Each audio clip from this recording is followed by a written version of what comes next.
in the case studies, the people had profound expansion of consciousness.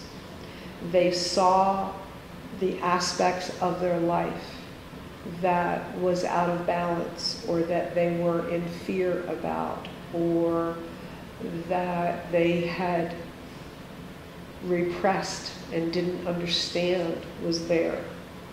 And when they came into relationship with that expanded consciousness, their body followed and the disease healed.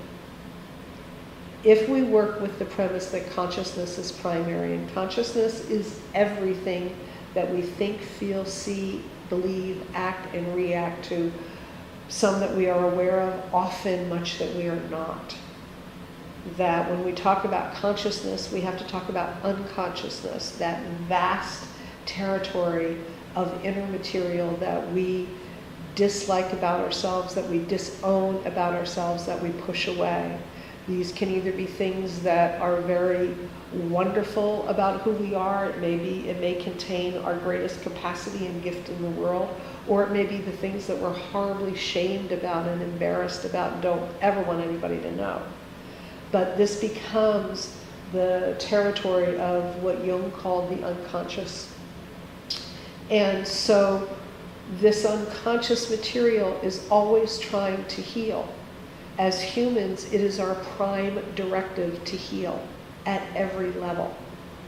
And so when we have large unconscious material that is unresolved, that is unhealed, it has an effect in our life. Not because it is punitive, but because it is trying to heal. My experience is that when there is no vehicle to address that directly, that it will come through the body and it will express itself through the body. In the shamanic traditions, they talk about it in different ways, either as malevolent energy that comes from others, as suffering spirits that these vibrations invite into the system. There's lots of different explanations for it. Mine is only one. But there's a relationship between the consciousness, the energetic field of our body and our physical body. And when this consciousness is trying to heal, if we don't know how to engage with it directly, it comes through the body. That's not wrong. You see, I need to back up a minute, because there's a fundamental assumption in our society that illness, disease, and injury and death are wrong. I don't feel that way. I don't experience it that way. I see it, and have experienced it personally as well as in thousands of people, that illness, injury, disease are the vehicles for transformation. They are what stops life in its tracks, even if it's for a day, and says, check it out, pay attention. The larger the disruption, the more the realignment of life takes place. We all know of people who got diagnoses of cancer or other serious diseases, quit their job and went, that's it. And wow, all of a sudden their disease went away. This is transformation, this is healing. And so when healing is the prime directive, it will happen any way that it can, and our bodies are one of the prime ways that it gets our attention. Because we can ignore it in our energetic body, in our emotional body, in our mental body. We can ignore it. We can't ignore it when it hits the physical body. We just can't. And so at that point, we have to take action.